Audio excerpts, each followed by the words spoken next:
कहां से आएगा? ये आत्मिक भावनाएं जो स्वामी जी महाराज ले रहे हैं, कह रहे हैं सुख स्वरूप है आत्मा, शांत स्वरूप है आत्मा, सत्य स्वरूप है आत्मा, पवित्र स्वरूप है आत्मा। ये सब भावनाएं स्वामी जी महाराज क्यों बता रहे हैं? मानो हमारी दृष्टि को वहां से हटा के तो भीतर केंद्रित करने के लिए, अपनी आत्मा पर केंद्रित करने के लिए, परमात्मा पर केंद्रित करने के लिए, सुख, शांति, पवित्रता, शक्ति, आनंद इत्यादि के स्रोत पर अपनी दृष्टि केंद्रित, अपनी भावनाओं को जोड़ने के लिए ही ये सारी की सारी आत्मिक भावनाएं ली जा रही हैं। क्यों? सभी संत महात्मा जानते हैं, संभवतया आप भी जानते हो, जहां हम भटक रहे हैं वहां तो सुख की परछाई है, वहां सुख वास्तविक नहीं है, कभी हाथ नहीं आएगा। सुख ढूंढते ढूंढते जिंदगी बीत जाएगी, हाथ में कीचड़ ही आएगा।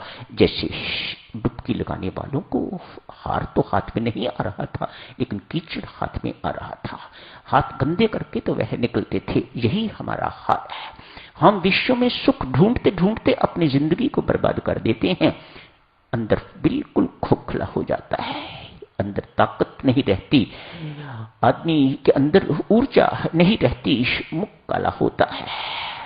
काला मुंह लेके ही आदमी परमात्मा के दरबार में अंततः जाता है। मानो मैं मुंह दिखाने योग्य नहीं, यही समझता रहा। जीवन जायदाद इकट्ठी करने के लिए है, धन इकट्ठी करने के लिए है, इन्हीं से सुख मुझे मिलेगा। जिंदगी भर इन्हें ही इकट्ठी करता रहा।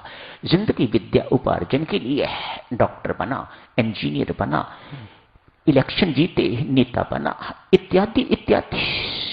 किसी ने किसी प्रकार की जिंदगी व्यतीत की, किसी ने किसी प्रकार की जिंदगी व्यतीत की, लेकिन असली जिंदगी किसी विरले ने व्यतीत की। वास्तविक जीवन किसी विरले ने। एक राजा किसी दूसरे राजा के साथ युद्ध के लिए गए, ललकारा, जीत गए। जो राजा पराजित हुआ, हारा, सारी की सारी संपत्ति जो कुछ भी था उसके पास, उसका हड़प कर लिया। नेचुरली वो उसी का हो जाता है जो जीतता है। कहां लेके जाएगा? किसी दूसरे राज्य से आया हुआ है, राज्य को उठा के ले जाना तो बहुत मुश्किल। हाँ, उसके पैसे उठाए जा सकते हैं, जो कुछ जेवर इत्यादि, आभूषण इत्यादि उठाए जा सकते हैं, लेकिन राज्य को सारे को उठा के कहां आदमी ले जाए? पूछा। जिस राजा की मृत्यु हुई है, मार दिया उस राजा को। जिस राजा की मृत्यु हुई है, क्या इसका कोई अपना है ताकि अपने हाथों से ये राज्य उसको सौंप जाओ?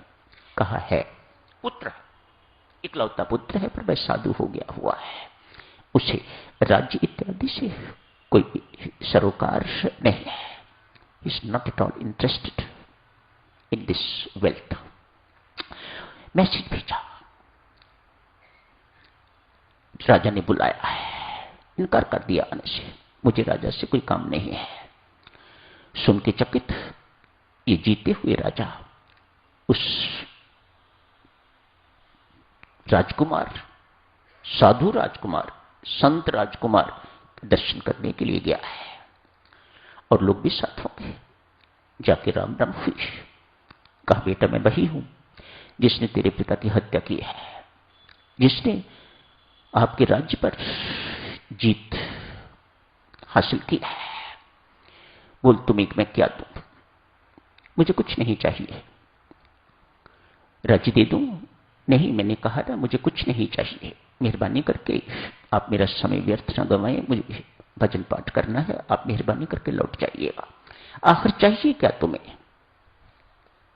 ये साधु राजकुमार कहता है, राजा साहब मुझे ऐसा जीवन चाहिए जिसके साथ मृत्यु नहीं है, मुझे ऐसा सुख चाहिए जिसके साथ दुख नहीं है, ऐसा सुख चाहिए जो कभी खत्म ना हो, अक्षय सुख मुझे चाहिए, परम सुख मुझे चाहिए, मुझे ऐसी संपत्ति चाहिए जिसके साथ विपत्ति ना हो, मुझे ऐसा जीवन जिसमें सुख ही सुख हो, वह जीवन मुझे चाहिए। ऐसा जीवन जिसके साथ वृद्धावस्था नहीं जुड़ी हुई, जिसके साथ दुख नहीं जुड़ा हुआ है, ऐसा जीवन मुझे चाहिए। यदि है आपके पास तो यहां रुकिएगा, नहीं तो अपना रास्ता नापिएगा। ये सब कुछ तो मेरे पास नहीं है, राजा ने कहा आप मेहरबानी करके मेरा समय न गवाइए, गोवर्थ आप लौटिएगा। जिसके पास ये सब कुछ है मैं उसी से क्यों ना जुड़ा रहूं, मैं उसी के राज्य में क्यों ना प्रवेश करूं। मैं आपके इस नश्वर राज्य को लेके क्या करूंगा जहां दुख ही दुख है। यदि सुख वाली चीज होती तो आप ये ना चाहते कि ये राज्य आप मुझे दे दें, अपने पास ही रखते हैं।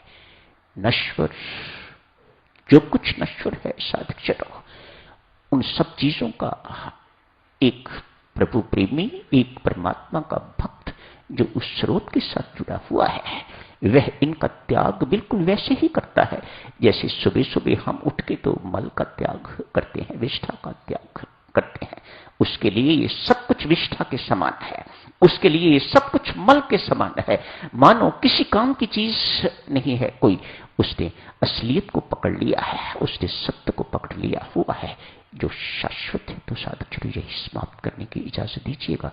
जारी रखेंगे इस चर्चा को और आगे सुख शांति को समझने के लिए। धन्यवाद।